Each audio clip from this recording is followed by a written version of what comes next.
व्यास जी महाराज से बोले कि मैं इसको मारूंगा, आप कहिए ये बाहर आए। व्यास जी बोले भोले बाबा आप हकीकत में ही भोले बाबा ही हैं, आपका जैसा नाम है वैसा ही काम है। आप हमें इतना बताइए कि इसने क्या पिया, किस चीज का पान किया कि अमर कथा का। तो अमरता का कोई गुण? भोले बाबा बोले जो अमर कथा सुन लेता है वह अमर हो जाता है। व्यास जी बोले तब जो अमर हो गया वो मरेगा कैसे? जो अमर हो गया उसको कैसे मारोगे आप? तो भोले बाबा के याद आ गया कि यह तो सत्य घटना है और आशीर्वाद दे गए कि व्यास जी आपका जो पुत्र होगा वह जो मैंने इस अमर कथा को सुनाया है उसका गायन करता रहेगा, उसका प्रकांड विद्वान हो जाएगा, परमहंस बन जाएगा। कुछ समय पश्चात तब आशीर्वाद देकर के भोले बाबा चले गए। तो जो सुखदेव जी थे माता के गर्भ में 12 साल तक रहे। 12 साल तक माता जी के गर्भ में ही रहे। एक दिन तब माता जी को पीड़ा हो रही थी तो माता जी ने अपने पति से कहा तो व्यास जी महाराज कहते हैं अरे पुत्र अब तुम बाहर आ जाओ, क्योंकि तुम्हारी माता को तुम्हारे कारण दुख प्राप्त हो रहा है, कष्ट हो रहा है। तो अंदर से ही आवाज आती है कि अगर मैं बाहर आ जाऊंगा तो जो विष्णु की माया है मुझे घेर लेगी, क्योंकि भूमि परत वहां ढावर पानी जिम जीव ही माया लपटानी। हम लोग तब जन्म लेते हैं, तब अंदर गर्भ में होते हैं, तब हम गर्भ में होते हैं तो भगवान का खूब चिंतन करते हैं, भगवान से बार बार कहते हैं कि आपका भजन करूंगा भजन करूंगा, परंतु हम भगवान का भजन नहीं कर पाते। हम गर्भ में होते हैं तो भगवान का भजन नहीं कर पाते और तब हम बाहर आते हैं तब सोचते हैं बाहर आएंगे तब भगवान का भजन करेंगे, और जैसे ही बाहर आते हैं तो जो भगवान की माया होती है हमें लपेट लेती है। यही तो होता है हमारे साथ में। फिर हम क्या करते हैं, उआ उआ करने लग जाते हैं। अब वो जो उआ उआ करके जो बालक रोता है संत कहते हैं वो उआ उआ नहीं है, वह करता है क्वाहम क्वाहम क्वाहम। वह संस्कृत बोलता है। संस्कृत क्यों बोलता है कि वह जैसे ही पृथ्वी पर आता है तो कहता है मैं कौन हूँ मैं कौन हूँ मैं कौन हूँ। अब मैं कौन हूँ करता रहता है, धीरे धीरे बड़ा होता है तो माता जी कहती हैं तुम्हारा नाम ये है, तुम चिंटू हो तुम पिंटू हो, कोई ना कोई नाम दे देते हैं। उसके बाद में बता देते हैं ये माता जी हैं, ये पिताजी हैं, ये दादी हैं, ये दादाजी हैं। अब उसी में धीरे धीरे धीरे धीरे करके उसी में ही लग जाते हैं। अब भगवान से जो कह करके आए थे कि मुझे पृथ्वी पर पहुंचा दो, मैं आपका भजन करूंगा, पर हम भूल जाते हैं। वो कब हूं कि हो ना भजनवा तुरी कैशन भी तेरी, कब हूं कि हो ना भजनवा तुरी कैसे भी तेरी। कब हूं कि हो ना भजनवा तुरी कैसे भी तेरी, कब हूं कि हो ना भजनवा तुरी कैसे भी तेरी। कब हूं कि हो ना भजनवा तुरी कैसे भी तेरी। कैसे बीतेगी उम्र तेरी कैसे बीतेगी, कैसे बीतेगी उम्र तेरी कैसे बीतेगी। कब हूँ कि हो ना भजन तुरी कैसे बीतेगी, कब हूं कि हो ना भजनवा कैसे भी तेरी। जय हो।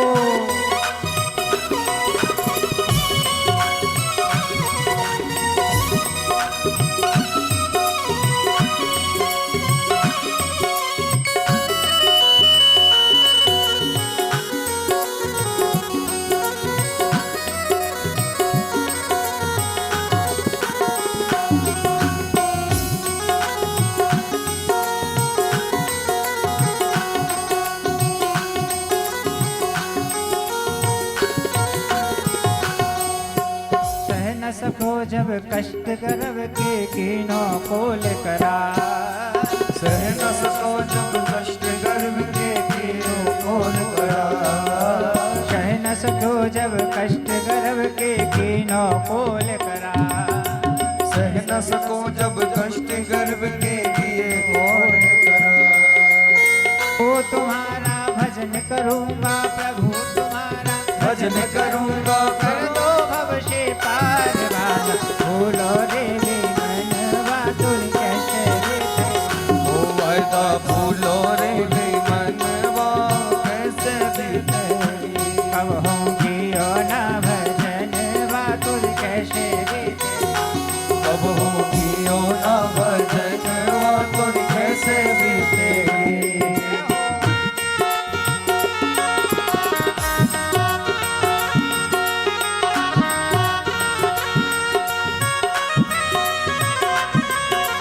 श्री राधे।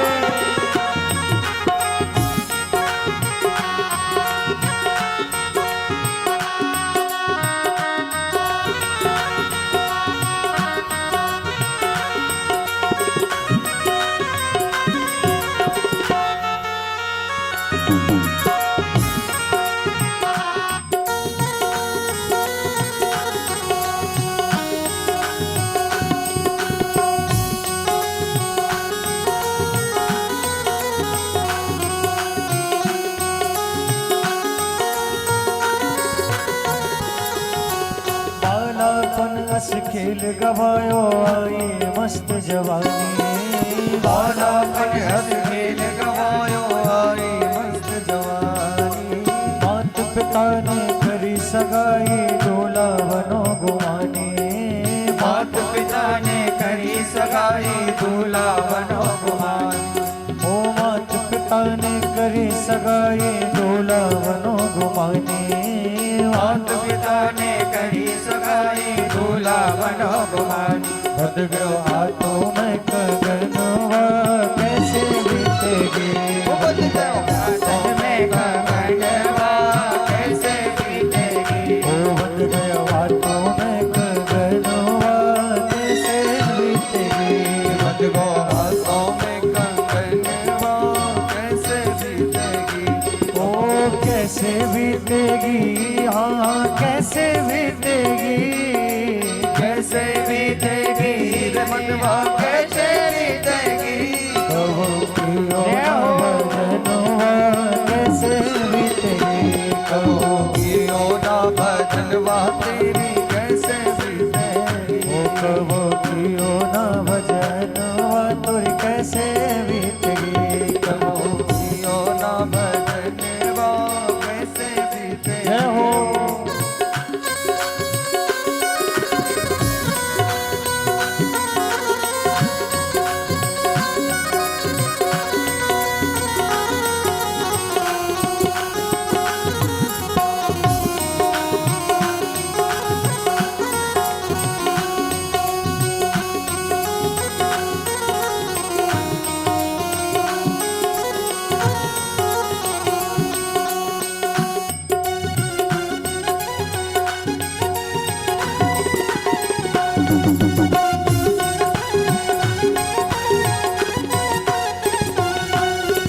अब भी सोच समझ ले मूर्ख कहता मेरा मेरा।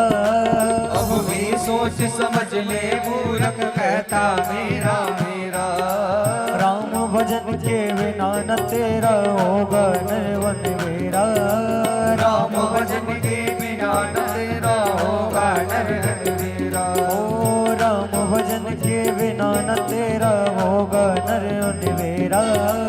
राम भजन के बिना न तेरा होगा नरक मेरा। ओ अब भी कर ले जतनवा कैसे बीतेगी। अब भी कर ले जो जतनवा कैसे बीतेगी। ओ कैसे बीतेगी रे मनवा कैसे बीतेगी। कैसे बीतेगी रे मनवा कैसे बीतेगी। ओ कैसे बीतेगी रे मनवा कैसे बीतेगी। कैसे बीतेगी रे मनवा कैसे बीतेगी। ओ कबो कियो ना भजनवा कैसे बीतेगी। कहो कियो ना भजनवा कैसे बीतेगी। ओ कबो कियो ना भजनवा कैसे बीतेगी। कहो कियो ना भजनवा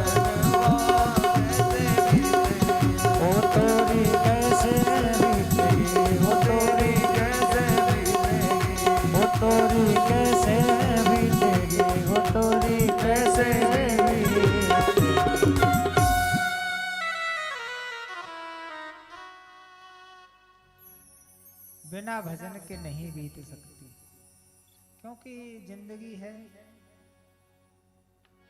जिंदगी में जिंदगी का राज पाना चाहिए, जिंदगी में जिंदगी को मुस्कुराना चाहिए, और जिंदगी में जिंदगी की शर्त अगर पूरी ना हो तो जिंदगी में जिंदगी को रूठ जाना चाहिए।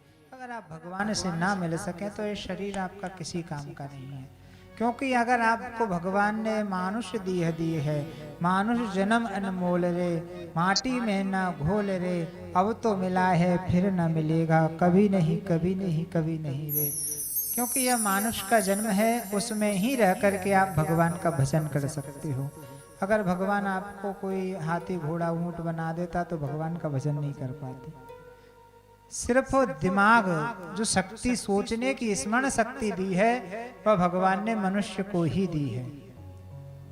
परंतु फिर भी हमारे पास दो चीज हैं, एक है दिमाग और एक है दिल। जो हमारा दिल है प्रेम है, और एक है हमारा दिमाग। तो भगवान ने कहा ऐसा करना, जो तुम्हारा दिमाग है वह संसार में लगाना और अच्छे से रिश्ते निभाना, और जो तुम्हारा दिल है उसे मुझ में लगा देना, तो मैं तुम्हारा कल्याण कर दूंगा। भगवान से कह करके चला आया, यहाँ आकर के उल्टा कर दिया, यहाँ आकर के उल्टा कर दिया। क्या कर दिया? जो दिल था वो तो पता नहीं किस किस को दे दिया, प्रेम किस किस से कर लिया, कोई पता नहीं है। दिल तो संसार में लगा दिया, और दिमाग आज मंदिर जाऊं कि नहीं जाऊं, बच्चे को टिफिन भी बनाना है, ऑफिस भी जाएंगे तो उनको भी भोजन रखना है। दिमाग किस में लगा दिया? भगवान में। अगर पूजा कराएं, पता क्या कोई लाभ नहीं हुआ। अगर कोई तबीयत खराब है, बीमार है, महामृत्युंजय करा दें, पता क्या लाभ नहीं हुआ तो 1-1.25 लाख रुपए चला जाएगा। यही तो विचार करते हैं। और डॉक्टर के पास चले जाएं, अरे डॉक्टर साहब आप तो लगाओ, कोई चिंता नहीं है पैसे की, आप पैसे खर्च करो। तो वह क्या हो गया? जो हमारा दिमाग है वह हरि की ओर हो गया, परमात्मा की ओर हो गया, और जो दिल है वह संसार से लग गया। अब दिल पर संसार में लगाना नहीं था, पर क्योंकि यह तो मूर्खों का बाजार है। कितने मूर्ख आते हैं, कितने जाते हैं, परंतु जो इस मूर्खों के बाजार में अपना दिल, दिमाग, दिल, प्रेम भगवान के चरणों में लगा दे, वही इस मूर्खों की टोली में सबसे ज्यादा ऊपर आ जाता है। फिर उसको संत की उपमा दे दी जाती है, उसको भक्ति की उपमा दे दी जाती है। इसलिए भगवान का भजन ये न के न प्रकारेण, हम ये नहीं कह रहे कि आप पूरे दिन माला लेकर के हरे कृष्ण हरे राम करते रहो, ये सब नहीं। क्योंकि 4 आश्रम हैं, आगे इसका वर्णन आएगा। तो परंतु चारों आश्रमों में जो सर्वश्रेष्ठ आश्रम है वह गृहस्थ आश्रम है। क्योंकि सन्यास के यहाँ पर जो सन्यासी है उसके घर भगवान जन्म नहीं ले सकते, अवतार नहीं ले सकते। कोई भी तीनों आश्रमों में किसी के भी घर भगवान नहीं आ सकते। एक गृहस्थ आश्रम ऐसा है जिसमें भगवान कभी राम बन के, कभी कृष्ण बन के, कभी परशुराम बन के, और कभी वामन बन के प्रकट हो जाते हैं। इसलिए गृहस्थ आश्रम सर्वश्रेष्ठ है। परंतु फिर भी भजन का बताया है कि ज्यादा भजन ना हो सके आप पे, तो राधे कृष्ण कृष्ण कृष्ण राधे राधे, राधे श्याम श्याम श्याम राधे राधे, इसकी ज्यादा नहीं 54 माला कर लेना। 108 ना हो तो 54 माला कर लेना। एक माला अगर आपको हैबिट नहीं है, आदत नहीं है, तो 10-12 मिनट में हो जाएगी। अगर ज्यादा हैबिट बहुत अच्छे से हो गई तो 6 से 7 मिनट में हो जाएगी, इससे कम में नहीं हो सकती।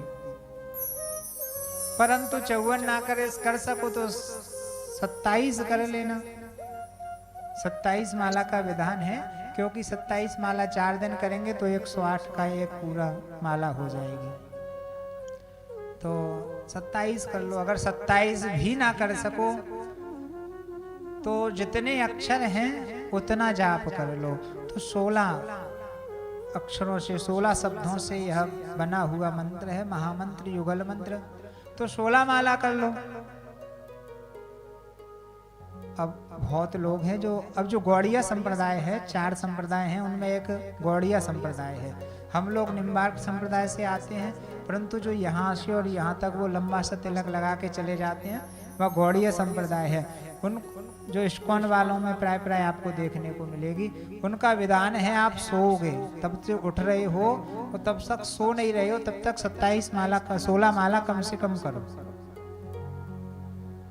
और फिर वह तब हमारी संप्रदाय में आ जाती है, तो भैया हमारे गुरुजी कहते हैं 16 माला तो आप पे हो ही जानी चाहिए। अगर 16 नहीं कर रहे हो, ज्यादा घर गृहस्थी में पड़े हो, तो फिर 8 माला कर लेना, और 8 भी नहीं हो रही है तो 4 कर लेना। 4 तो कर ही सकते हैं। फिर बोले अगर 4 नहीं हो रही है तो 1 कर लेना। तब 1 भी नहीं हो रही है तो फिर अब ऐसा करना, घर में कोई भी काम करो तो फिर राधे कृष्ण कृष्ण कृष्ण राधे राधे, राधे श्याम श्याम श्याम राधे राधे। भोजन बना रहे हैं, कपड़े धुल रहे हैं, झाड़ू लगा रहे हैं, पोंछा लगा रहे हैं, सारे दिन यही चालू कर देना, उसमें भी आपका जाप हो जाएगा। भगवान से जुड़ जाएंगे, और भगवान से जुड़ेंगे कोई ना कोई रिश्ता मानेंगे, क्योंकि संत कहते हैं परमात्मा बिना रिश्ते के नहीं मिलता।